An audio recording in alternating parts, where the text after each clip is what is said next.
Hello friends. आज के इस सेशन में मैं आप सभी का वेलकम करता हूं।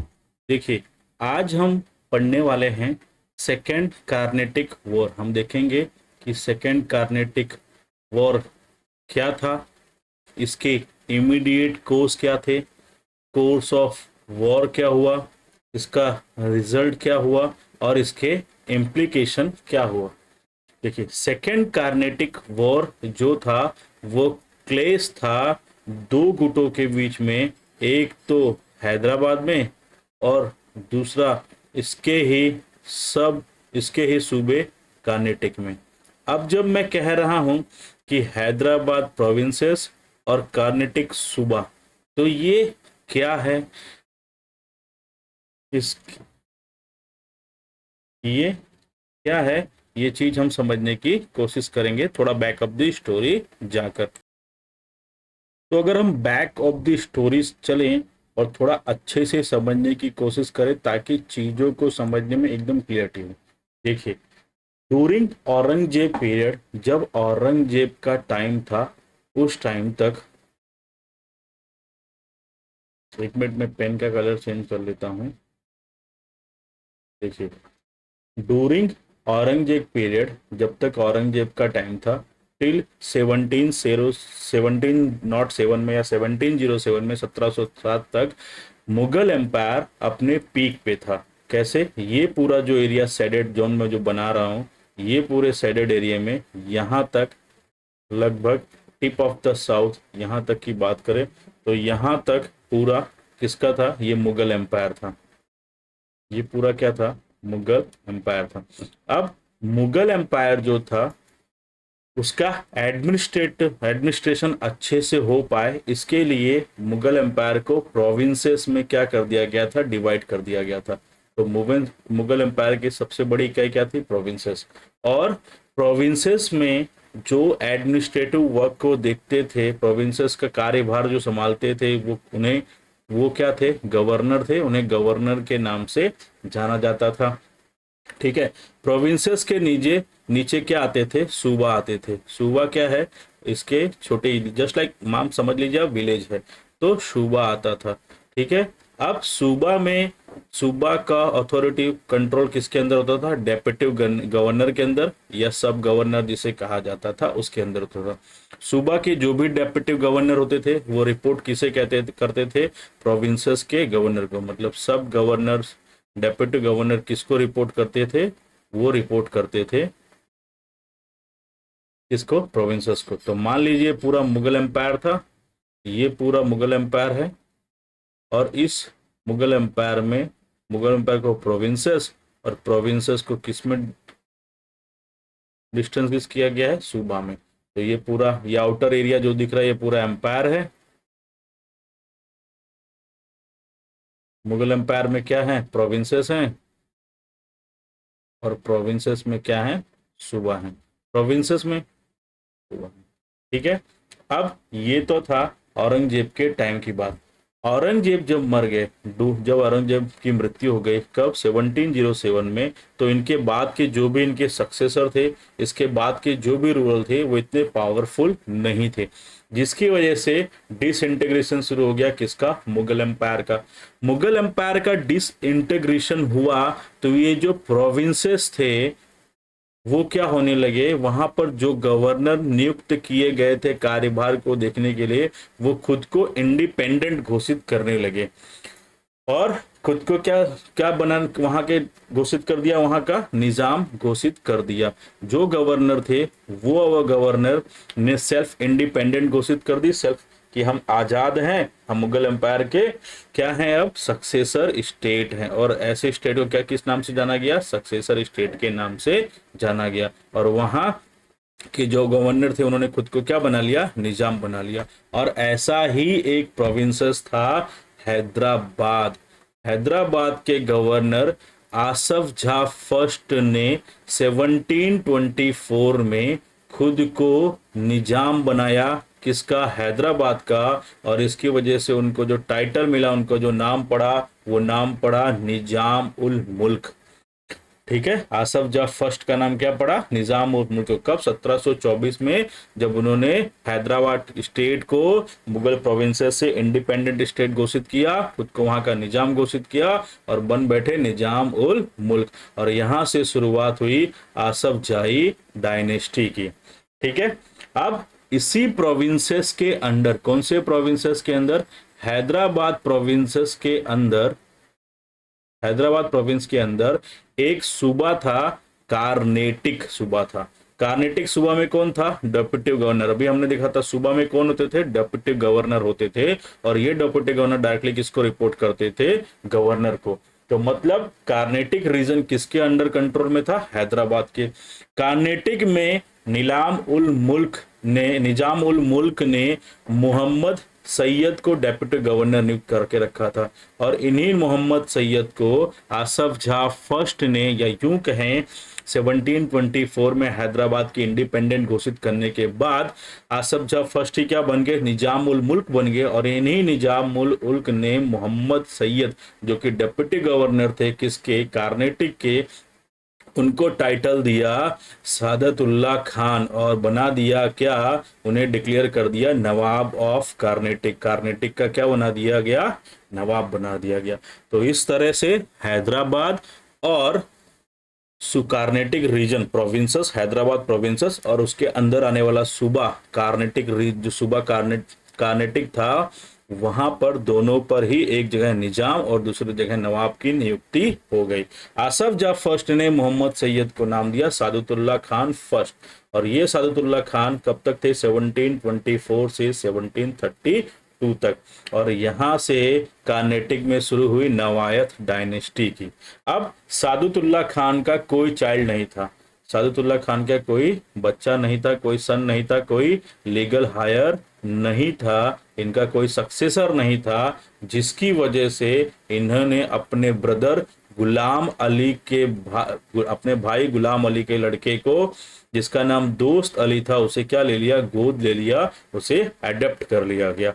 और सादतुल्लाह खान फर्स्ट के बाद में आगे चलकर दोस्त अली 1732 में बने क्या, 1732 में बने नवाब ऑफ कार्नेटिक, नवाब ऑफ कार्नेटिक। ठीक है। तो ये यहां तक की स्टोरी है। अब थोड़ा आगे चलते हैं और स्टोरी को और समझते हैं। हम किसकी बात कर रहे हैं, कार्नेटिक रीजन की बात कर रहे हैं। देखिए, कार्नेटिक रीजन में सबसे पहले सादतुल्लाह खान था।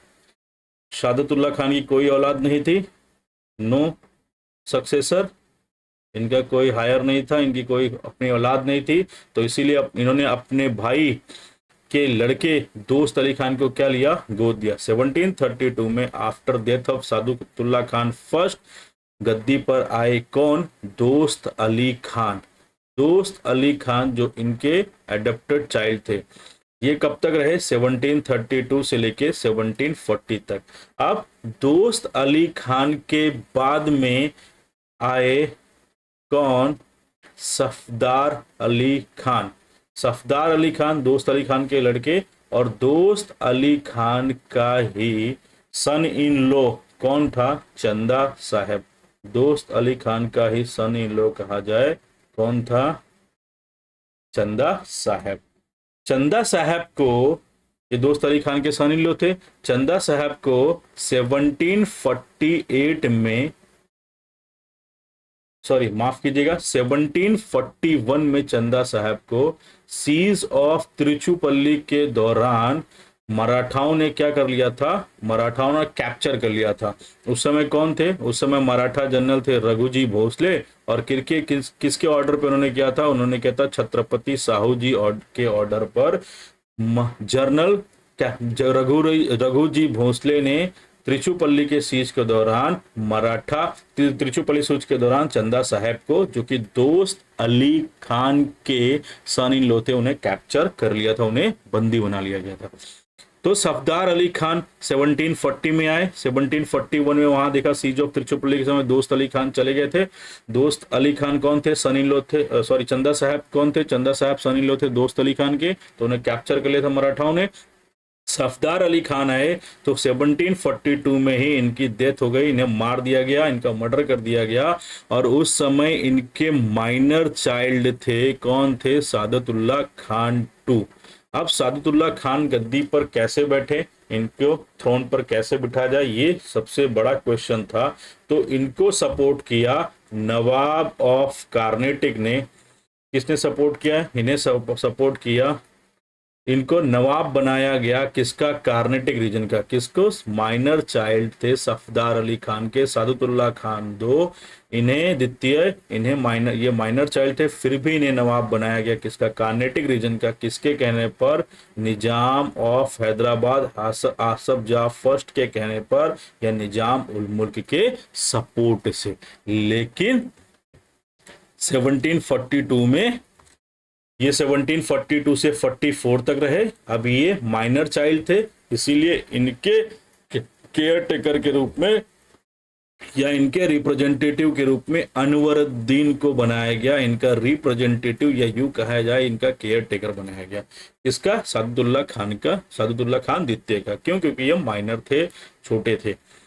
अब 1744 में क्या हो जाता है? इनका भी मर्डर हो जाता है कार्नेटिक के कैपिटल आरकोट में। कहां पे? कार्नेटिक के कैपिटल आरकोट में इनकी मदद हो जाती है, इनका मर्डर हो जाता है। और जो नवायत डायनेस्टी शुरू हुई थी कार्नेटिक रीजन में, वो कहां आ जाती है? अपने एंड पे आ जाती है।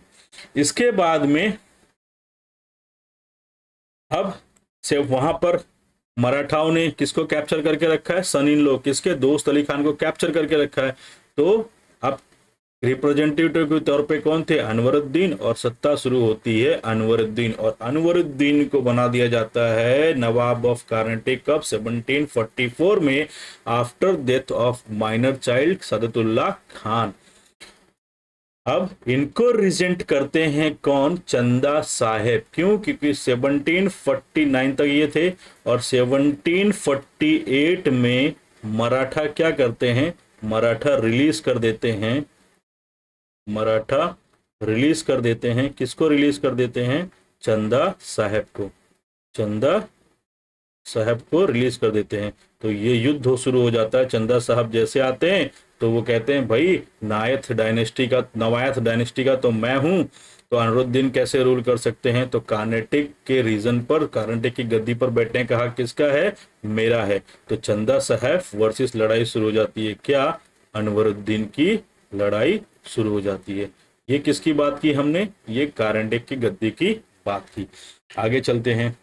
अब हम देखते हैं कौन से रीजन को? हैदराबाद पे। तो मैंने आपको बताया 1724 में हैदराबाद इंडिपेंडेंट हुआ, और हैदराबाद की गद्दी पे कौन बैठे? आसफ जाह फर्स्ट, जो वहां के क्या थे?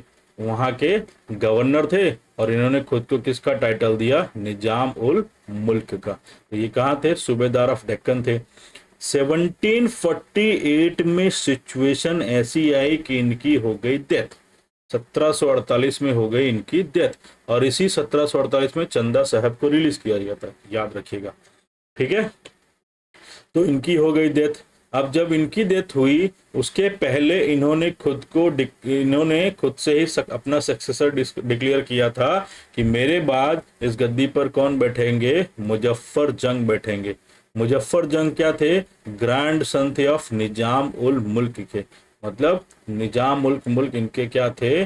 नाना थे।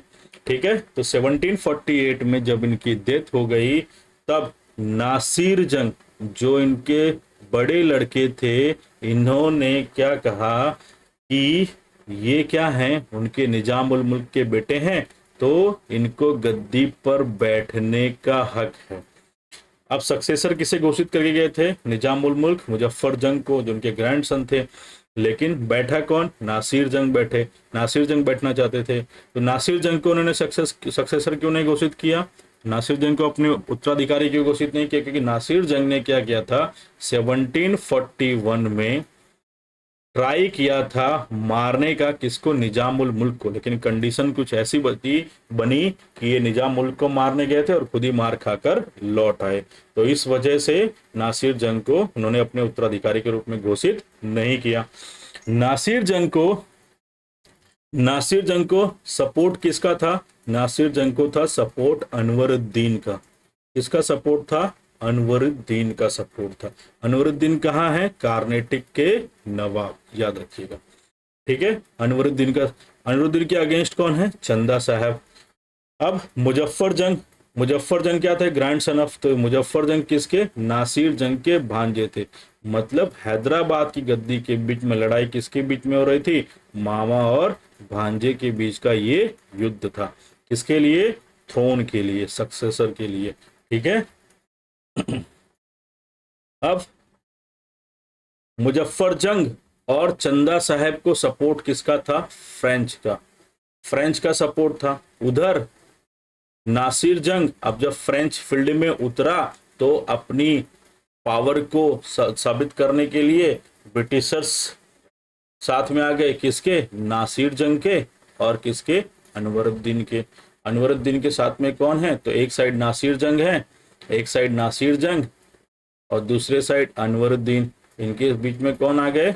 इनके सपोर्ट में आ गए ब्रिटिशर्स और चंदा साहब। और मुजफ्फर जंग के सपोर्ट में कौन आ गए? फ्रेंच।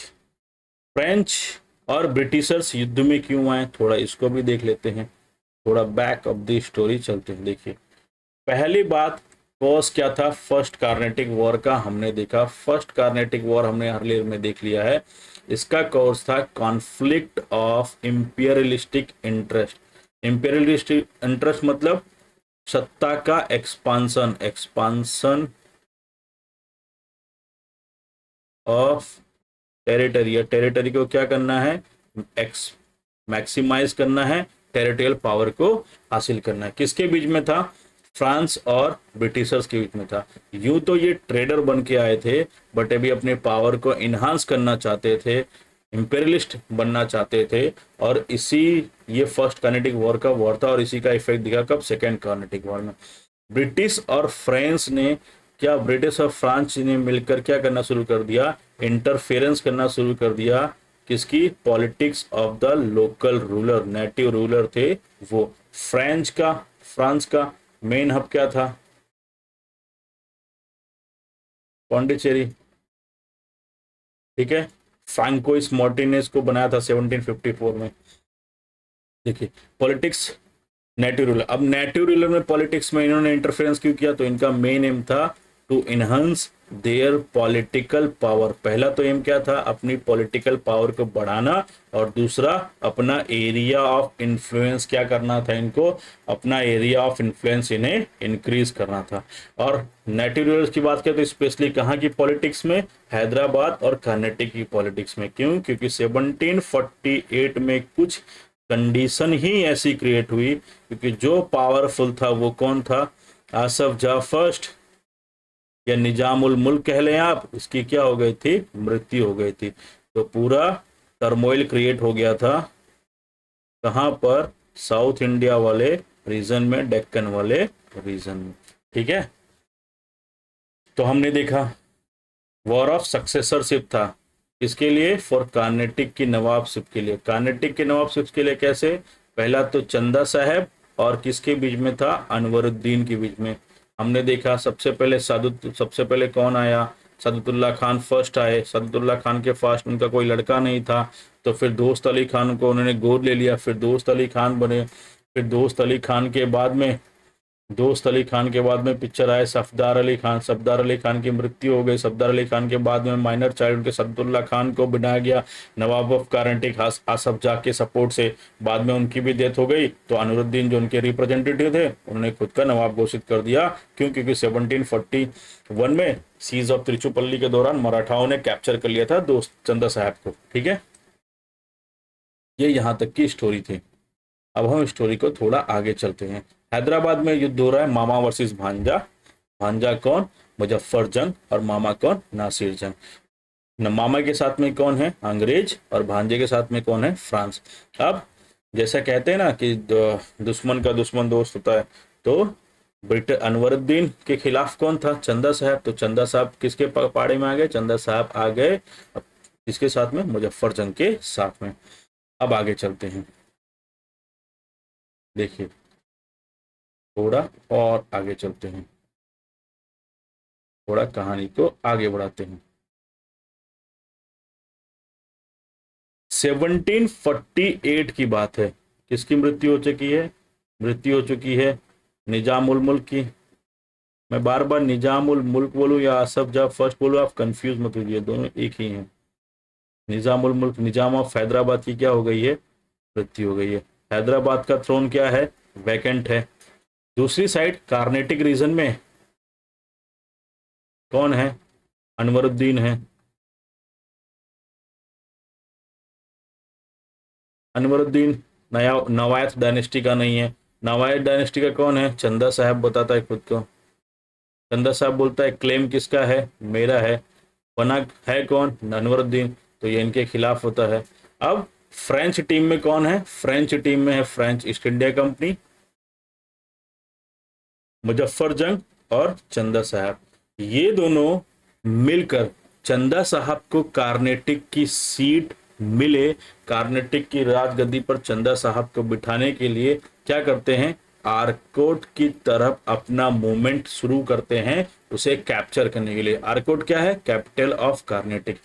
ये बात पता चलती है किसको? अनवरुद्दीन को, कि फ्रेंच टीम उनके ऊपर अटैक करने वाली है। उनके आर्कोट को सेव करने के लिए अनवरुद्दीन उनसे पहले ही आके मिल जाता है। अनवरुद्दीन उनसे पहले ही आ जाता है मिलने के लिए। कहाँ पे? आम्बूर में। और आम्बूर में होती है battle of Ambur. Battle of Ambur कब होती है? 1748 में। किसके बीच में होती है? बैटल ऑफ आम्बूर होती है फ्रेंच टीम। जब मैं फ्रेंच टीम कहूं तो आपको पता होना चाहिए फ्रेंच टीम में कौन है। एक तो फ्रेंच की company Dupleix, French East India Company के ट्रूप्स, फिर मुजफ्फर जंग और चंदा साहब। इनके बीच में बैटल ऑफ आम्बूर होती है। किसके अगेंस्ट? अगेंस्ट होती है अनवरुद्दीन के। अनवरुद्दीन, फिर से बार बार रिपीट कर रहा हूं, माइंड में रखिए। अनवरुद्दीन क्या है? अनवरुद्दीन प्रेजेंट टाइम पर है नवाब ऑफ कार्नेटिक। नवाब ऑफ कार्नेटिक। तो कार्नेटिक के थ्रोन पर किसको बिठाने के लिए? चंदा साहब को बिठाने के लिए बैटल ऑफ आम्बूर फाइट होती है। और इस बैटल ऑफ आम्बूर में मारा जाता है कौन? अनवरुद्दीन मारा जाता है। और फिर किसे बिठा दिया जाता है? गद्दी पर बिठा दिया जाता है। किसको गद्दी पर बिठा दिया जाता है? चंदा साहब को। और यहाँ पे फ्रेंच जीत जाते हैं और फ्रेंच का पलड़ा क्या हो जाता है? भारी हो जाता है। अनवरुद्दीन का जो लड़का होता है, अनवरुद्दीन का लड़का क्या होता है? वल्ला झा। वल्ला झा का पूरा नाम अगर मैं कहूं आपको तो मोहम्मद अली खान वल्ला झा। मोहम्मद अली खान वल्ला झा कौन होते हैं? ये होते हैं सन ऑफ अनवरुद्दीन, अनवरुद्दीन के लड़के होते हैं। ये क्या होते हैं? जब अनवरुद्दीन की मृत्यु हो जाती है 1748 में बैटल ऑफ आम्बूर में, तो अंग्रेजों का पक्ष कमजोर हो जाता है, इंग्लिश टीम कमजोर हो जाती है। क्यों? क्योंकि पहले इंग्लिश टीम में कौन थे? ब्रिटिश ईस्ट इंडिया कंपनी, ठीक है, नासिर जंग और अनवरुद्दीन। अनवरुद्दीन की डेथ हो जाती है, उनकी मृत्यु हो जाती है, तो इनको रिप्लेस किया। इनको रिप्लेस कौन करते हैं? वल्ला झा, जो कि इनके पुत्र होते हैं। इनका पूरा नाम है मोहम्मद अली खान वल्ला झान। ये इंग्लिश टीम में आते हैं। 1750 में क्या होता है? दो बैटल्स होती हैं, बैटल्स ऑफ तिरुवड़ी जिसे कहते हैं। 1750 में, 1750 में बैटल्स ऑफ तिरुवड़ी करके दो बैटल होते हैं, दो युद्ध होते हैं। और इसमें भी पावरफुल निकल कर कौन आता है? French dominance. फ्रेंच फिर से यहाँ पर जीत जाते हैं। किसके ऊपर? ब्रिटिशर्स के ऊपर। बैटल्स ऑफ तिरुवड़ी क्यों होती है? बैटल्स ऑफ तिरुवड़ी होती है, ब्रिटिश सपोर्ट करते हैं किसको? वल्ला झा को, कि हम वल्ला झा को कहाँ बिठाएंगे? बनाएंगे नवाब ऑफ कार्नेटिक। इसकी मृत्यु के बाद में नवाब ऑफ कार्नेटिक बनाना चाहते थे। वहां फ्रेंच ने ऑलरेडी चंदा साहब को किसके थ्रोन पे बिठा दिया है? नवाब ऑफ कार्नेटिक, कार्नेटिक के थ्रोन पर बिठा दिया है। तो इसीलिए दो बैटल्स होते हैं। बैटल ऑफ तिरुवड़ी कब? 1750 में। और यहाँ पे भी किसका डोमिनेंस दिखता है? फ्रेंच का डोमिनेंस दिखता है। मतलब फ्रेंच 2 पॉइंट से क्या रहते हैं? आगे रहते हैं। फ्रेंच यहाँ पे भी जीत जाते हैं। यहाँ इस बैटल से किसी तरह से वल्ला झा बचकर भाग जाता है और वो जाकर छुप जाता है कहाँ पर, जिंजी के फोर्ट में। जिंजी फोर्ट, या ऐसे आप स्पेल करें या फिर जिंजी ऐसे आप स्पेल करें, योर चॉइस। जिंजी फोर्ट में जाकर छिप जाता है। अब ये जिंजी फोर्ट इतना पावरफुल होता है कि इसको इम्प्रेग्नेबल करना, मतलब इसके ऊपर चढ़ाई करना ऑलमोस्ट इम्पॉसिबल जैसा होता है। क्योंकि अगर हम एक इंसिडेंट की बात करें तो मुगल को भी इस किले को, इस फोर्ट को जीतने के लिए लगभग 8 दिन का टाइम लगा था। वल्लाजा यहाँ भाग गया है, लेकिन डुप्ले की टैक्टिक्स की वजह से, उसके चालाकी की वजह से फ्रेंच टीम अटैक करती है 11 सितंबर 1950 को। कहां पर, जिंजी फोर्ट के ऊपर, और एक ही दिन, एक ही रात में कैप्चर कर लेती है किसको, जिंजी फोर्ट को। कब, 11 सितंबर 1950 को, याद रखिए ये। यहां से भी वल्ला जहां भाग जाता है, यहां से भी वल्ला जहां भाग लेता है, निकल लेता है, और कहां पहुंच जाता है, त्रिचुनापल्ली की हुई यहां तक की। अब वल्ला जहां को सपोर्ट करने के लिए ये किसकी टीम में थे, इंग्लिश टीम में थे, ब्रिटिश के टीम में थे, ठीक है। तो इनको सपोर्ट करने के लिए इंग्लिश और नासिर जंग, मतलब इंग्लिश बोलो तो मैं इंग्लिश ईस्ट इंडिया कंपनी की बात कर रहा हूँ, ब्रिटिश ईस्ट इंडिया कंपनी की बात कर रहा हूँ। ब्रिटिश और नासिर जंग आते हैं और ये युद्ध बन जाता है फ्रेंच वर्सेस ब्रिटिश, और होता है बैटल ऑफ क्या, जिंजी, जो हमने अभी ऊपर देखा। बैटल ऑफ जिंजी में फ्रेंच का डोमिनेंस दिखता है, फ्रेंच पावरफुल निकलते हैं, और वल्ला जहां भाग जाता है इस बैटल में, यहां से निकल जाता है। With military tactics of Dupleix, Nasir Jung, अब क्या होता है, नासिर जंग मारा जाता है। नासिर जंग was killed by his own supporter. जब बैटल ऑफ जिंजी होता है तब डुप्लिक्स चालाकी करते हैं, और नासिर जंग के ही एक सैनिक को, एक मैन को क्या कर लेते हैं, अपनी तरफ मिला लेते हैं, और यही इनका मैन, इन्हीं का ये ट्रूप्स जो होता है वो नासिर जंग को बैटल ऑफ जिंजी में मार देता है। कब, 16 दिसंबर 1750 की बात हो रही है। 16 दिसंबर 1750 को नासिर जंग मारे जाते हैं। नासिर जंग जब मारे जाते हैं तब नासिर जंग कहां से थे, नासिर जंग कहां के थे, ये हैदराबाद के नवाब थे। तो हैदराबाद की सीट हो जाती है वैकेंट। हैदराबाद में क्या आ जाती है, वैकेंसी आ जाती है। किसकी वैकेंसी आ जाती है, नवाब की वैकेंसी आ जाती है, और उससे वहां का नवाब बनाया जाता है फ्रेंच टीम के मुजफ्फर जंग को। मतलब भांजे को पावर मिल जाती है और मामा चले जाते हैं ऊपर। मुजफ्फर जंग को न्यू निजाम ऑफ हैदराबाद बनाया जाता है, ठीक है, माफ कीजिएगा, निजाम ऑफ हैदराबाद मुजफ्फर जंग को बनाया जाता है। और मुजफ्फर जंग को किसने सपोर्ट किया था, डुप्ले और फ्रांस टीम ने। तो इससे खुश होकर वो पांडिचेरी के आसपास की टेरिटरी किसको दे देता है, पांडिचेरी के आसपास की टेरिटरी फ्रेंच को देता है। मछलीपट्टनम भी देता है, 5-5 लाख रुपए देता है किसको, एक तो फ्रेंच इंडिया कंपनी को, और दूसरा उसके जो सिपाही थे दोनों को। 20 लाख रुपए देता है किसको, अकेले डुप्ले को, और उसके साथ में ही उसे घोषित कर दिया जाता है गवर्नर ऑफ मुगल डोमिनियन, जो कि ईस्ट कोस्ट पे था, मतलब साउथ इंडिया वाले रीजन का, या यूं कहें डेक्कन वाले रीजन का। क्वेश्चन कैसे भी पूछ सकता है, वहां का जहां पे मुगल डोमिनेंस था उस पूरे इलाके का डुप्ले को क्या घोषित कर दिया है, गवर्नर को जाता है। रीजन की बात करें तो कृष्णा से लेकर कन्याकुमारी तक। अगर आप मैप देखेंगे इंडिया का तो यहाँ पे कृष्णा रिवर है, यहां से लेके ये कन्याकुमारी वाला, ये जो मुगल डोमिनियन वाला इलाका था, इसका गवर्नर किसे घोषित कर दिया जाता है, इसका गवर्नर घोषित कर दिया जाता है डुप्ले को, ठीक है। 20 लाख रुपए भी मिले, गवर्नरशिप भी मिल गई, ऑनरी टाइटल था एक। अब वल्ला जहां हमने देखा, जिंजी के ऊपर जब अटैक होता है 16 सितंबर से 1750 को, तो वो भाग जाता है कहां पे, त्रिचुपल्ली को। तो फ्रेंच टीम क्या करती है, फ्रेंच टीम बोलती है कि भैया अब तो हैदराबाद में भी हमारा ही सत्ता है और कर्नाटक में भी हम ही हैं, तो क्यों ना वल्ला जहां को मार दिया जाए और अंग्रेजों को पूरी तरह से कमजोर कर दिया जाए, क्योंकि अंग्रेज ऑलरेडी कमजोर हो गए हैं, नासिर जंग मारे गए हैं और अनवरुद्दीन मारे गए हैं। तो वल्ला जहां अटैक कर देता है कहां पे, त्रिचुनापल्ली के त्रिचनेपल्ली में था, तो त्रिचनेपल्ली को कैप्चर करने की प्रिपरेशन बना रही होती है फ्रेंच टीम। लेकिन तभी कुछ ऐसी घटना घटती है। घटना क्या घटती है कि इनके ही टीम का एक बंदा, जो मुजफ्फर जंग कौन, भांजे, किसके भांजे, मामा के भांजे। मामा कौन इनके, इनके मामा कौन, नासिर जंग। नासिर जंग पहले मर चुके हैं, तो इनके जो भांजे श्री थे, इनको मारने का, मामा को मारने का पाप लगता है इनके ऊपर, और मुजफ्फर जंग मारे जाते हैं बैटल ऑफ लकीरेडे पल्ली में। लकीरे पेडी में पल्ली की जो बैटल होती है उसमें मुजफ्फर जंग मारे जाते हैं, और फिर से वैकेंसी क्रिएट हो जाती है। कहाँ पे, हैदराबाद की सीट पे, कि हैदराबाद की सीट पर कौन बैठेगा। तो फ्रेंच इंडिया, ईस्ट इंडिया के सपोर्ट से सलाबत जंग, जो कि क्या थे, आसफ जहा फर्स्ट के लड़के थे और नासिर जंग के छोटे भाई थे, उन्हें वहां का निजाम घोषित कर दिया जाता है, न्यू निजाम ऑफ हैदराबाद। तो अब सलाबत जंग को जब निजाम घोषित करते हैं फ्रेंच का सपोर्ट इन्हें मिलता है, तो सलाबत जंग खुशी खुशी में गिफ्ट कर देता है फ्रेंच को, किसका, नदन सरकार वाला रीजन।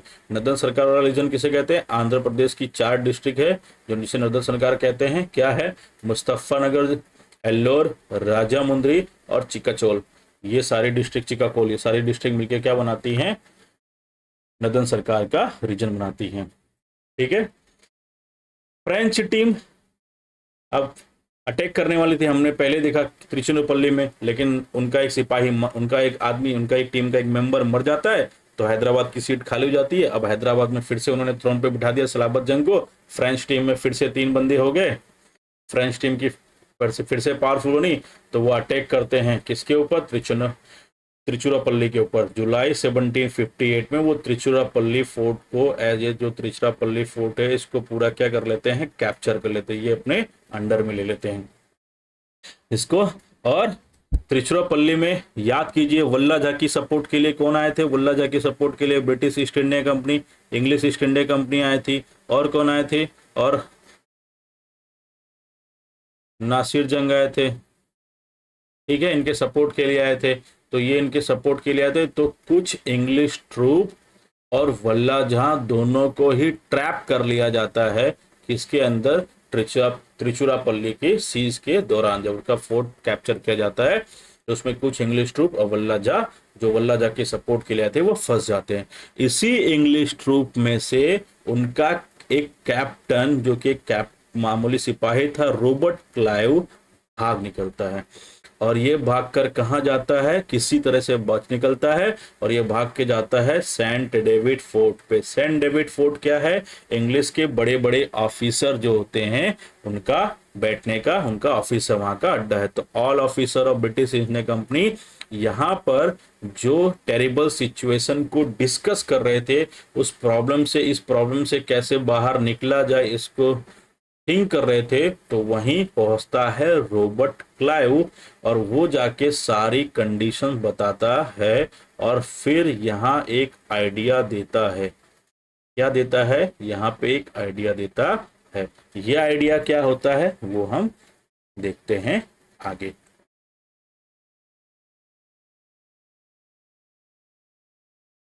देखिए, थोड़ा सा ऊपर चलते हैं। आइडिया क्या रहता है, रॉबर्ट क्लाइव कहता है कि हम क्या करते हैं, हम एक सडन रेड करेंगे। सडन रेड किसे करेंगे, आर्कोट के ऊपर। आर्कोट क्या है, कैपिटल ऑफ कार्नेटिक है। कार्नेटिक में प्रेजेंटली कौन है, इसका पावर वो है, चंदा साहब का है। चंदा साहब कहाँ बिजी हैं इस समय, चंदा साहब हैं त्रिचुरापल्ली में।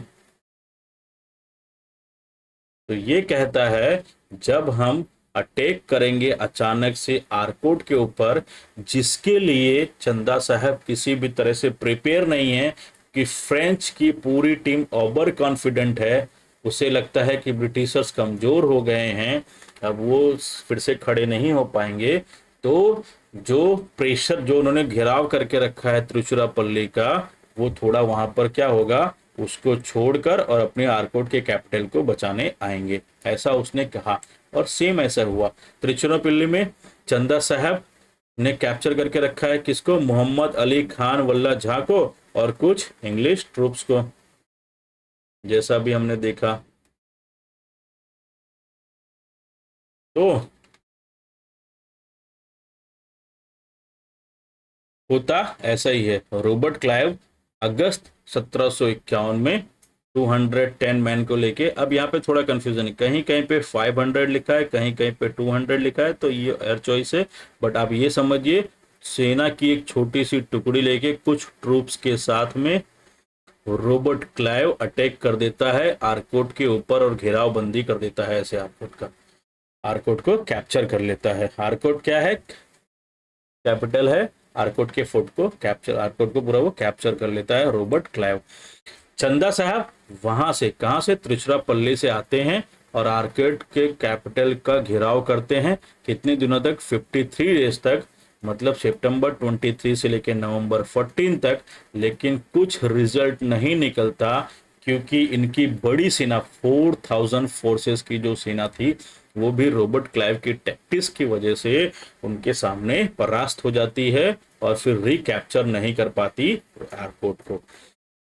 उधर त्रिचुरापल्ली से यहाँ आ गए हैं, तो त्रिचुरापल्ली में भी कंडीशन कैसी होगी कि त्रिचुरापल्ली में मराठा चीफ मुरारी राव एक तरफ से तंजौर और एक तरफ से मैसूर सपोर्ट करते हैं। किसको सपोर्ट करते हैं, ब्रिटिश को सपोर्ट करते हैं। और त्रिचुरापल्ली को भी क्या कर लिया जाता है, रिकैप्चर कर लिया जाता है, बचा लिया जाता है फ्रेंच टीम से। किससे बचा लिया जाता है, फ्रेंच टीम से बचा लिया जाता है।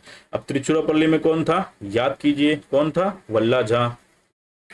तो 1752 में कंडीशन कुछ ऐसी बनती है कि चंदा साहब और जनरल ऑफ फ्रांस जो थे फ्रांस के, उनको आइलैंड ऑफ श्री रंगीपट्टनम में वो भाग गए थे, तो वहां उन्हें कैप्चर कर लिया जाता है 1752 में।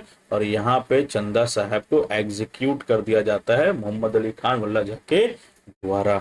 और अब कार्नेटिक रीजन में कौन है, मोहम्मद अली खान को कार्नेटिक, मोहम्मद अली खान कौन थे, सन थे किसके, अनवरुद्दीन के, अनवरुद्दीन के सन थे। ठीक है, इन्हें यहाँ पे थ्रोन पे बिठा दिया जाता है। और दूसरे साइड सलाबत जंग है, कहाँ पे, हैदराबाद में। ये दोनों क्लाइंट ऑफ ब्रिटिश अथॉरिटी बनकर रह जाते हैं।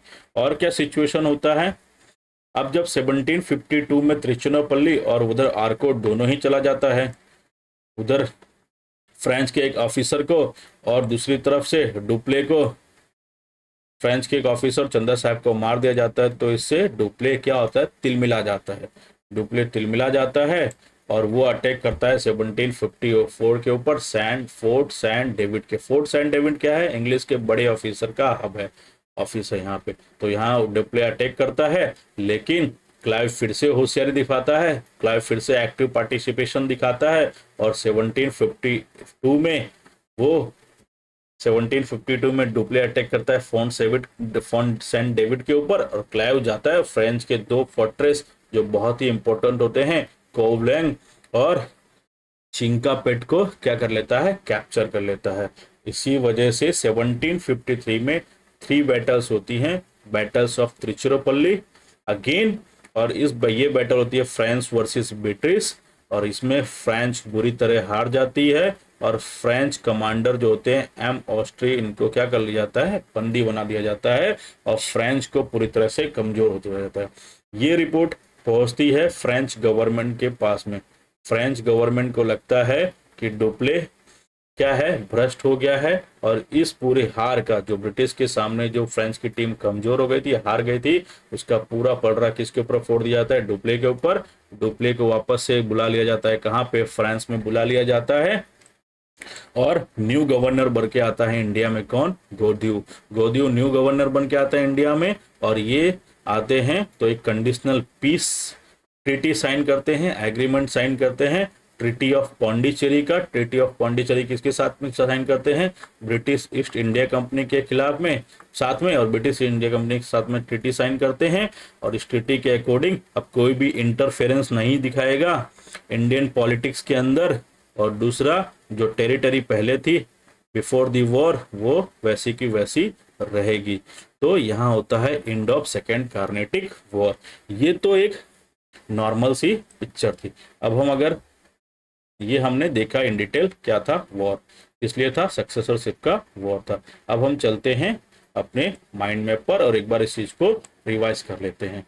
देखिए, सेकेंड कार्नेटिक वॉर क्या है? सक्सेसरशिप की बैटल है। सक्सेसरशिप की बैटल, इस थ्रोन पर कौन बैठेगा, किसके बीच में? हैदराबाद के बीच में और कार्नेटिक के बीच में।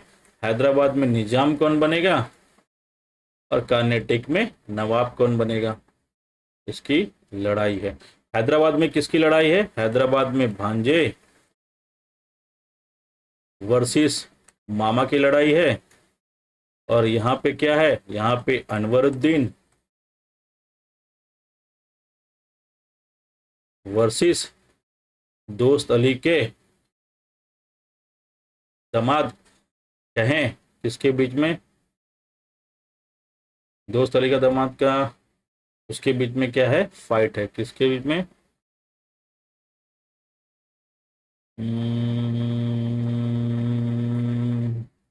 किसके बीच में है? किसके बीच में है? किसके बीच में है? आप मुझे बताएं किसके बीच में है, जल्दी से नाम बताएं। चंदा साहब के बीच में।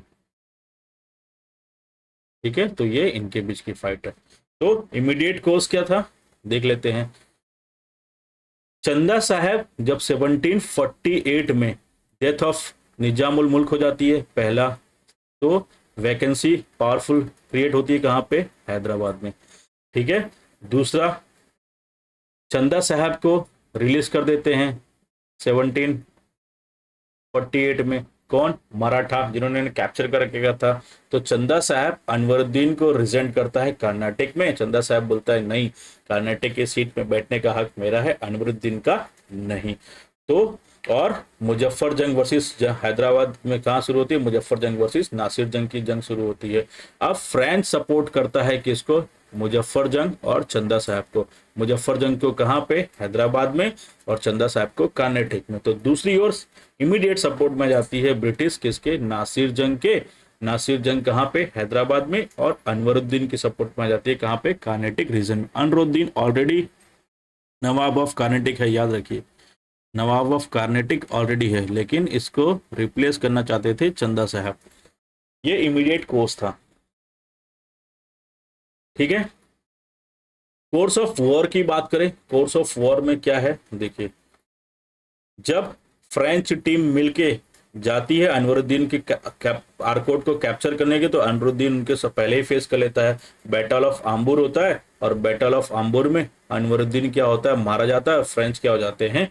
विक्टोरियस हो जाते हैं। फ्रेंच यहाँ पर जीत निकलते हैं बैटल ऑफ आम्बूर में। ठीक है, देखिए, फ्रेंच मुजफ्फर जंग चंदा साहब वर्सेस अनवरुद्दीन का बैटल होता है। ये फ्रेंच टीम में कौन है? French East India Company, Dupleix, Muzaffar Jang, Chanda साहब। किसके खिलाफ है? अनवरुद्दीन के खिलाफ का बैटल है। मुजफ्फर जंग बिकम सूबेदार of Deccan. Battle of Ambur में अनवरुद्दीन मारा जाता है। अनवरुद्दीन के मारे जाने की वजह से वहां वहां कहाँ की सीट? कर्नाटक की सीट में कौन बैठ जाता है? कर्नाटक की सीट पर आ जाता है चंदा साहब, और चंदा साहब विक्टोरियस हो जाता है। ठीक है, फ्रेंच स्टेशन आर्मी इन हैदराबाद। हैदराबाद में फ्रेंच आर्मी को स्टेशन वहां रहने के मिलता है। Dupleix become governor of south Mughal territory. ठीक है, 1750 में surrender of French head Srirangapatnam होता है। क्लाइव का अटैक होता है। अब क्लाइव अटैक करता है आरकोट पे 1758 में। त्रिचुनापल्ली से किसी तरह से निकल कर आया था। त्रिचुनापल्ली का घेराव क्यों किया गया था? क्योंकि अनवरुद्दीन का जो अनवरुद्दीन का लड़का था मोहम्मद अली वल्ला जहां, वो भाग गया था वहां पे। तो त्रिचुनापल्ली से निकल के आया रॉबर्ट, कहाँ पे? फोर्ट सेंट डेविड में। और इसने बताया ऑफिसर को कि हम क्या करते हैं? आरकोट को कैप्चर कर लेते हैं। जब आरकोट को कैप्चर करने जाता है तो चंदा साहब जो त्रिचुनापल्ली में घेराव करके रखते हैं, वो भाग के आते हैं। 53 डेज तक सीज करके रखते हैं आरकोट को, लेकिन कोई भी रिजल्ट निकलता नहीं है, फेल हो जाते हैं आरकोट को रिकैप्चर करने में। जिसके बाद क्या होता है? 1752 में श्रीरंगम में इनका सरेंडर होता है, और वहां पर ब्रिटिश एंड एलाइज फ्री हो जाते हैं त्रिचुनापल्ली में। मराठा मैसूर के सपोर्ट से, मराठा मैसूर और तंजौर के सपोर्ट से त्रिचुनापल्ली फ्री हो जाती है। और दूसरी बात, चंदा साहब को क्या कर दिया जाता है? कैप्चर करके एग्जीक्यूट कर दिया जाता है। ठीक है, स्मॉल ब्रिटिश फोर्सेस क्या करती है? कैप्चर करती है रॉबर्ट क्लाइव आरकोट पे। British reinforce Mysore, Tanjore and Maratha, ये हमने देखा। रिजल्ट क्या होता है? रिजल्ट कुछ इस तरह से होता है। रिजल्ट क्या निकलता है? रिजल्ट निकलता है कि 1754 में डिप्ले को वापस रिकॉल कर दिया जाता है। फिर उसकी जगह पे आता है गोड्यू। गोड्यू क्या करता है? एक ट्रिटी साइन करता है कि no more interference in the rulers Indian rulers affair, और जितनी टेरिटरी होती है दोनों के पास में वो रिटेन रहती है। काइनेटिक के बैकग्राउंड की बात करें तो बैकग्राउंड वही था कि डुप्लिक्स का एम्बिशन था क्या? फ्रेंच पावर को पावरफुल किया जाए, कहाँ पे? इंडिया में, और लोकल डायलॉग में क्या किया जाए? इंटरफेरेंस किया जाए, और ब्रिटिश भी खुद को क्या घोषित करना चाहती थी? पावरफुल करना चाहती थी। ये बैकग्राउंड था। इम्प्लीकेशन क्या हुआ? इम्प्लीकेशन ये हुआ कि मोहम्मद रूलर मोहम्मद अली कहाँ पे बैठा? कार्नेटिक में। सलाबत जंग कहाँ पे बैठा? ब्रिटिश हैदराबाद में। और ये दोनों एट लास्ट क्या हो गए? ब्रिटिश क्लाइंट हो गए, और फ्रेंच ईस्ट इंडिया कंपनी पूरी तरह से टूट गई, कमजोर पड़ गई। Indian ruler now dependent on European power, more dependent हो गया यूरोपियन पावर, स्पेशली किसके ऊपर? ब्रिटिश ईस्ट इंडिया कंपनी के ऊपर। यहाँ से ब्रिटिश इंडिया कंपनी का साम्राज्य शुरू हुआ। फ्रेंच इन्फ्लुएंस क्या हो गया? इंडिया में वीकेंड हो गया। तो ये था हमारा सेकेंड कार्नेटिक वॉर को, जिसको पहले हमने एक लाइन डायग्राम के रूप में देखा, और फिर उसी चीज को रिवाइट करते हुए हमने उसे माइंड मैप के फॉर्म में देखा। तो अगर आप एक एक स्टेप करके स्लोली राइट डाउन करके, जैसा मैंने बताया वैसा राउट डाउन करते जाएंगे अपने नोट्स में, तो आपको ये रिवाइज करने में बहुत इजी रहेगा, और यहाँ से आपके जितने भी क्वेश्चन आएंगे वो बहुत इजीली हो जाएंगे, क्योंकि ऑलमोस्ट इस छोटे से टाइम में हमने सब कुछ कवर करने की कोशिश की है। अगर आप स्पेक्ट्रम पढ़ेंगे तो स्पेक्ट्रम में बहुत मतलब थोड़ा कॉम्प्लिकेटेड है ये, तो वहां से समझ पाना इतना आसान नहीं है जितना इजीली आप यहाँ से समझ सकते हो। तो आई होप आपको ये पसंद आया हो। अगर पसंद आया हो तो please like, share and subscribe. Thank you so much.